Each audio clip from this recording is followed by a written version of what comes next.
The War on the Poor by Bill Mitchell.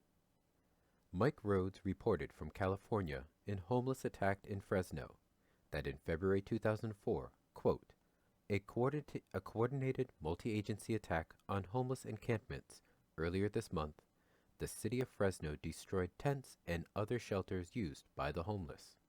The Fresno Police Department has returned to the tactic of not allowing the homeless to build any permanent structures.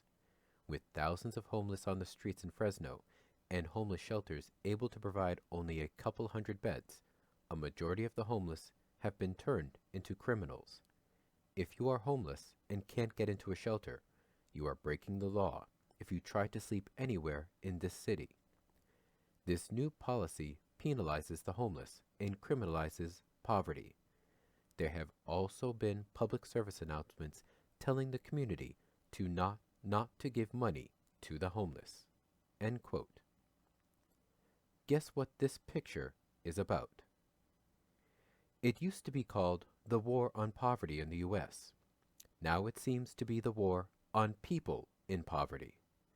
First, governments create unemployment through their deliberate misuse of their fiscal powers, obsession with budget surplus and fighting inflation at all costs. There is an undeniable direct causation between unemployment and subsequent poverty. Then the governments start attacking the welfare system because the poverty and dependency they have created starts to cost too much. Then they decide that the ultimate solution is to lock the poor up, which, as I reported yesterday, is now a refined regional development strategy in the U.S. In recent developments, Matthew Cardindale reports in many cities becoming meaner to homeless studies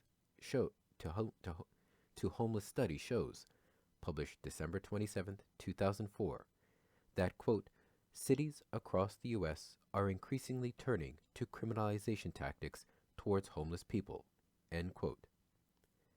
The Illegal to be Homeless, Criminalization of Homelessness in the United States study, published as an annual report by the National Coalition for the Homeless, NCH, is the result of a task force convened by NCH called the National Homeless Civil Rights Organization Project, NHCROP. Cardindale reports that, quote, criminalization is defined as the passage of discriminatory laws towards the homeless, which make it illegal for homeless people to do the things they need in order to survive. Literally, criminalization makes it illegal for homeless people to survive in a city. If a city has laws against loitering, soliciting, and sleeping in public parks, then the only legal thing for a homeless person to do is to walk around aimlessly and never talk to anyone. This is an obvious physical impossibility. End quote. Fresno City Council, see photo above, is to build an outdoor drunk tank operated by an evangelical group known as the Fresno Rescue Mission. The mission, which will run the tank, is directed by this sprightly character.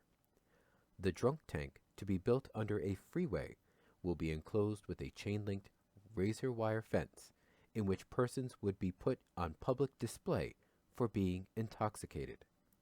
The city calls the move an innovative way of reducing spending. Cardindale reports that the rescue mission would be handling the booking of drunk residents of Fresno and offering spiritual counseling for addiction.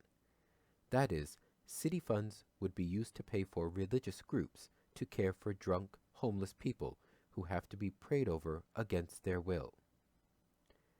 In a book by Vivian Forrester called L'Horreur économique, which I read recently, the proposition is outlined that governments are failing to generate enough employment, but at the same time, they are promoting a backlash against those who are jobless.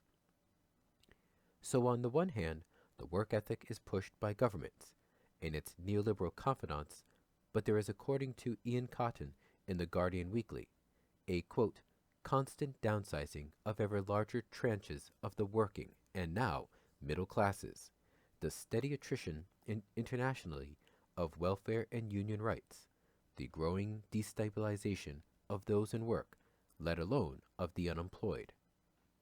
All this has created an employment and unemployment and underemployment culture that is not merely stressful, regrettable, and unpleasant, but has further, argues Forrester, and it is her tone of outrage which is arguably the book's chief selling point, spawned an economic world that is an obscenity and affront to human nature.